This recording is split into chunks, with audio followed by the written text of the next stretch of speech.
Bonjour, bienvenue sur le module de formation dédié à la diode. Ce module a pour objectif de vous permettre d'identifier une diode, de connaître son principe de fonctionnement et d'appréhender l'ensemble des contrôles réalisables sur cet élément. La diode est un composant électrique polarisé. Montée dans un sens, elle se comporte comme un interrupteur fermé et le courant passe. En sens inverse, elle se comporte comme un interrupteur ouvert, le courant ne passe plus. Le branchement d'une diode a donc une importance sur le fonctionnement du circuit électronique dans lequel elle est installée. Il existe sur le marché une multitude de diodes. Les diodes au silicium et au germanium sont les plus utilisées.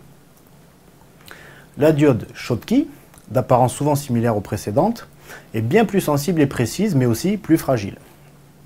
La diode Zener, qui, outre sa résistance aux fortes charges, résiste au courant inverse important.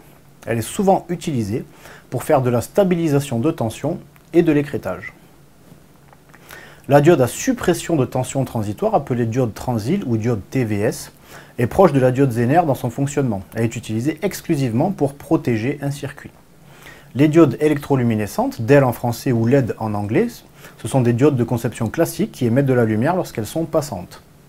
La diode laser est une variante de la diode électroluminescente. Les photodiodes qui réagissent à la lumière ambiante ou à la diode laser, elles laissent passer le courant en fonction de l'intensité lumineuse perçue. D'autres diodes moins répandues sont également utilisées comme par exemple la diode Gunn, la diode PIN, la diode à effet tunnel ou la diode à vide. Hormis les diodes électroluminescentes et les photodiodes, il est très difficile de les reconnaître visuellement au premier abord. Pour savoir de quelle diode il s'agit, mieux vaut relever sa référence et se référer à la documentation technique.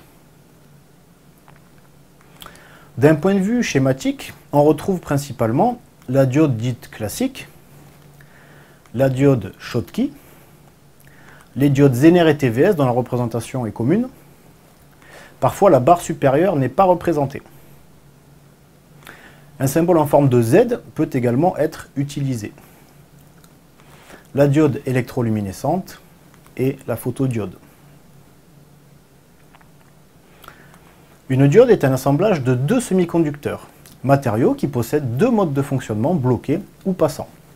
L'anode, représentée par la lettre A, est naturellement chargée positivement, c'est la jonction P. La cathode, représentée par la lettre K, est dopée en électrons, et donc chargée négativement, c'est la jonction N. D'un point de vue schématique, la cathode est toujours identifiée par un trait perpendiculaire, et le triangle représente le sens de passage du courant électrique. Au niveau du composant lui-même, la cathode est identifiée soit par un trait, par une broche plus courte que l'autre, par un méplat sur le corps ou par un ergot. Comme indiqué précédemment, en l'absence d'excitation électrique, l'instabilité à la jonction des deux éléments bloque tout passage de courant. C'est une zone isolante. Lorsqu'une tension positive est appliquée entre l'anode et la cathode, la jonction Pn permet alors le passage du courant électrique. La diode se comporte comme un interrupteur électrique. Un courant alternatif peut ainsi être transformé en courant continu via l'utilisation d'un pont de diode. C'est le principe du redresseur utilisé dans les alternateurs. L'objectif final est d'obtenir un courant continu. Autre principe fondamental, celui des diodes Zener et TVS. Alimentées dans le sens passant, elles se comportent comme une diode classique. Montées dans le sens bloquant, elles laissent passer le courant à partir d'un certain seuil de tension qui leur est propre. Au-delà et dans certaines limites de courant, la tension de sortie est régulée à une valeur prédéfinie, par exemple 12 volts. Le contrôle d'une diode se fait à l'aide d'un multimètre en mode testeur de diode. Quelle que soit la diode, il est nécessaire de couper le contact et de débrancher le composant à contrôler. La diode se contrôle systématiquement dans les deux sens. Dans le sens passant, la mesure affichée est environ 0,6 volts pour une diode classique ou Zener et ne dépasse pas 0,45 volts pour une diode Schottky. Dans le sens bloquant, quelle que soit la diode, la mesure affichée est toujours infinie, représentée par le symbole OL sur le multimètre. Pour une diode électroluminescente rouge, dans le sens passant, la mesure affiche environ 1,6 volts et la diode doit s'allumer. Cette valeur de tension peut aller jusqu'à 3,6 volts selon sa couleur, orange, jaune, vert, bleu, blanc ou ultraviolet. Dans le sens bloquant, la mesure affichée est également infinie.